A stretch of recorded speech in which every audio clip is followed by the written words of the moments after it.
Eugênio passou 20 anos atrás das grades, acusado de estupro. Lá dentro não adianta chorar, não adianta pedir pelo amor de Deus. Lá não é lugar de choro.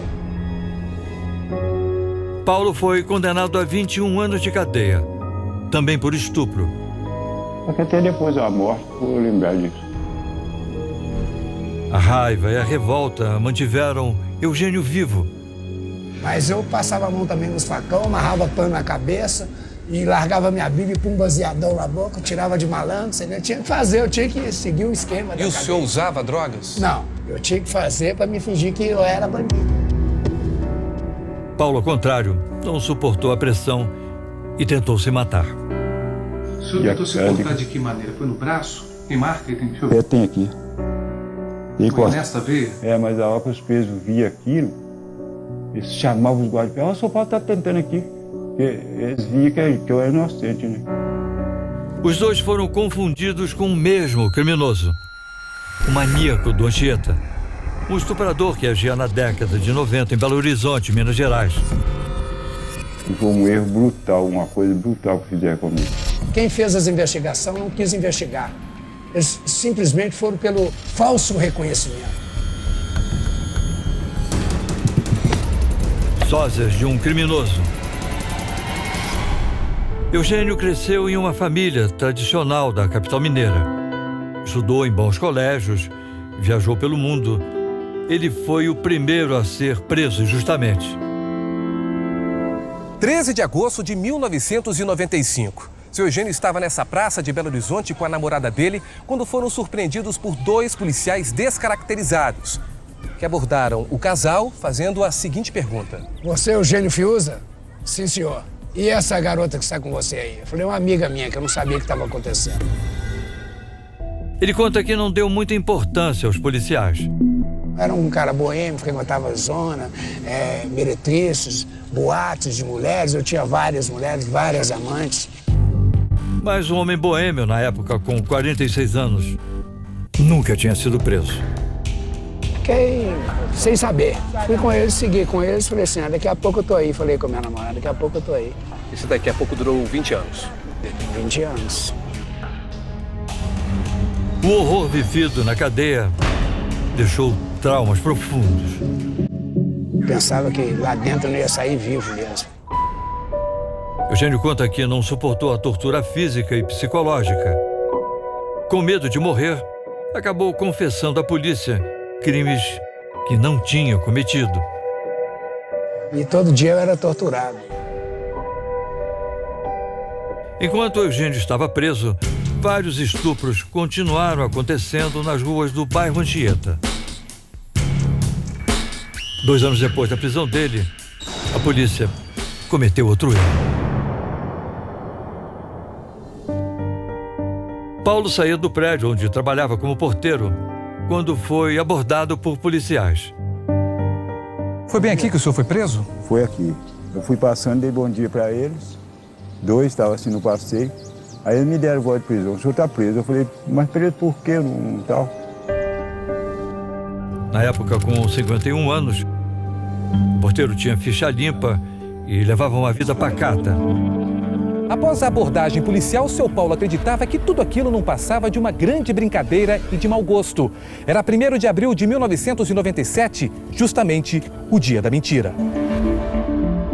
Um homem simples, dedicado à família e que não sabia sequer o que significava a palavra estupro. Não tinha, assim, conhecimento direito. No trabalho, ninguém acreditou que ele fosse capaz de cometer um crime tão bárbaro.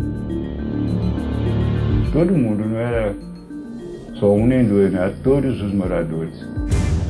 O comportamento de Paulo sempre foi acima de qualquer suspeita. Mesmo sem provas concretas, ele foi preso. Fez vistoria na mochila de trabalho, tudo, fez DNA em mim, tudo direitinho. Depois uma armação. Paulo e Eugênio foram condenados porque pareciam com o retrato falado do estuprador. Homem magro, olhos fundos, com barba e bigode. 5 vítimas apontaram Eugênio como culpado.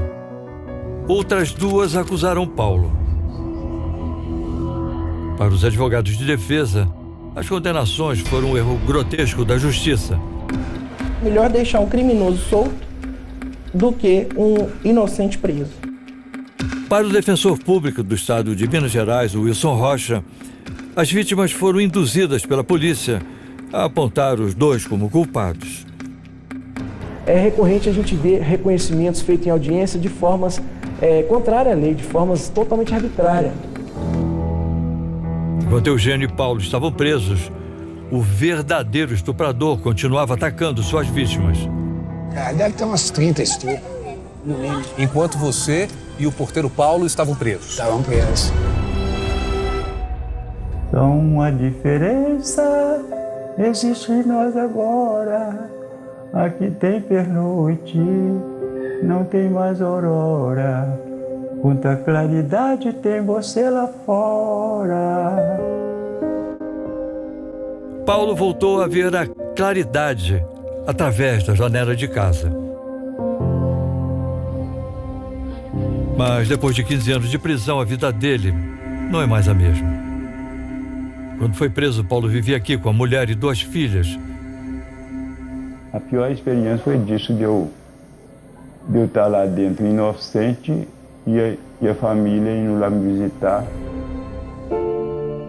A família que Paulo deixou do lado de fora da cadeia não existe mais. A mulher se separou e hoje ele mora com a filha mais nova. Se a vida do senhor não tivesse acontecido isso, o que o senhor acredita que estaria fazendo? Se nada acontece, eu estaria no prédio até hoje, porque a síndica lá, Dona Célia, gostava muito de mim. O senhor acha que estaria casado ainda? Tava, né? Porque isso aconteceu da esposa me deixar por causa disso. Natália é a filha mais nova de Paulo. Ela tinha 5 anos quando ele foi preso e se emociona sempre ao lembrar tudo que ele enfrentou e ainda enfrenta nos dias de hoje. Eu não gosto de ver o sofrimento dele, entendeu? Porque ele sofre. Eu que moro aqui junto com ele, eu sei o quanto que ele sofre. Paulo tem insônia, está quase cego, ficou com um problema na perna e ainda precisa de acompanhamento psicológico. Eu levaria ele para qualquer lugar. Se falar que tem um médico em qualquer lugar, eu acho que eu levaria ele para poder ajudar ele a enxergar melhor. Os tratamentos são caros e não podem ser realizados através do SUS, o Sistema Único de Saúde. E a família não tem como pagar as despesas. O senhor Paulo vive de quê? Ele é aposentado, né? Mesmo com todos esses problemas de saúde, Paulo tenta recuperar pequenos prazeres. Todos os dias faz questão de dar um passeio pelo bairro.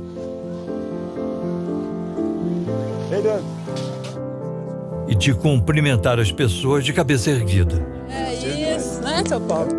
Paulo costuma parar nesse bar, onde canta e brinda com refrigerante. A liberdade por ele tão esperada. O pessoal, oi, seu Paulo, tá cantando, quem canta seu marido espanha. No fim do dia, ele sempre dá um jeito de visitar a irmã que mora ao lado do bar. Ô, dona Ana Maria Teixeira da Silva. Naná apelido, Maria é nome. Ô, Naná, tudo bem? Tudo bem. Naná também costumava visitar o irmão na cadeia. Chegava lá, ficava querendo chorar, mas segurando. Segurando, Ela não foi conhecer ele, né? Além da prisão, Paulo sofreu uma outra injustiça. Não pôde se despedir da mãe quando ela morreu, porque estava na cadeia. Eles não deixaram o senhor sair. Não, porque eles tinham eu como culpado. Paulo não recupera mais o tempo que perdeu na prisão. O único alívio é que agora ninguém duvida mais da inocência dele. Aconteceu coisa ruim com ele. Sim, ele mereceu muita justiça. Uma pensão no centro de Belo Horizonte, Minas Gerais. É aqui que Eugênio Fiuza vive hoje. Pensão humilde, mas é melhor do que lá uma penitenciária. O quarto é simples e pequeno, mas sem o que ele mais sonhava quando estava na prisão: uma janela. Pensar o que o senhor passou e olhar para isso aí, abrir a janela, como é que é? Ah, maravilhoso. Preciso de ar em abundância, porque eu fiquei em uma cela preso, sem janela, sem nada. Eugênio evitava sair da cela com medo de ser morto. Os anos de cárcere, segundo ele, deixaram uma sequela irreversível, uma paralisia facial. Toda semana, uma vez por mês, morria um estuprador lá dentro. Ele mesmo se enforcava, os presos matavam. Durante os 20 anos na prisão, Eugênio perdeu a mãe e mais 2 irmãos. Morreu todo mundo, morreu mamãe, morreu seu irmão, morreu o Haroldo, morreu o Félia, morreu o Rogério, seu amigo, morreu... Todos os meus amigos, morreu todo mundo. Mas ele só ficou sabendo das mortes quando ganhou a liberdade. Não falaram nada que eu também não iria no enterro dela, algemado. Sendo eu uma pessoa inocente. Se eu fosse lá, eu ia tentar fugir, eles iam me dar tiro, eu ia contar mesmo. Eugênio foi poupado das dores, das perdas, mas não dos muitos perigos da cadeia. Ele enfrentou várias rebeliões. Eu acho que se eu tivesse ido lá para o Iraque, uma guerra daquela teria sido melhor do que eu ter entrado nesses 18 anos nas penitenciárias. Teve um momento em que ele quase desistiu. Cansado, Eugênio pensou em se matar. Eu ia suicidar. Preparei para cortar, tirei a gilete dentro da Bíblia. Escreveu até uma mensagem na parede da cela. Um trecho da Bíblia. Aquele que habita no esconderijo do Altíssimo, a sombra do Onipotente descansará. Direi do Senhor, Ele é o meu Deus, o meu refúgio, a minha fortaleza, e nele confiarei. 1000 cairão ao teu lado e 10.000 à tua direita, mas tu não serás atingido. Mas ao terminar de escrever, recuperou a vontade de viver. Algo disse para não cortar, eu guardei a gilete e daí 1 ano mais ou menos, acharam o cara e já fui absolvido. Eugênio se agarrou à fé e no amor pela pintura para enfrentar os momentos mais difíceis. A indenização é a sua grande esperança. Eugênio pretende acionar o Estado com uma ação por danos morais e pedir uma pensão vitalícia. Como que aos 65 anos ele vai conseguir alguma atividade laboral que venha trazer para ele o seu sustento? Eugênio e Paulo não se conhecem. 4 anos depois que eles ganharam a liberdade, vão se encontrar pela primeira vez. Você não conhece? Não conheço não. Você parece muito com o Paulo.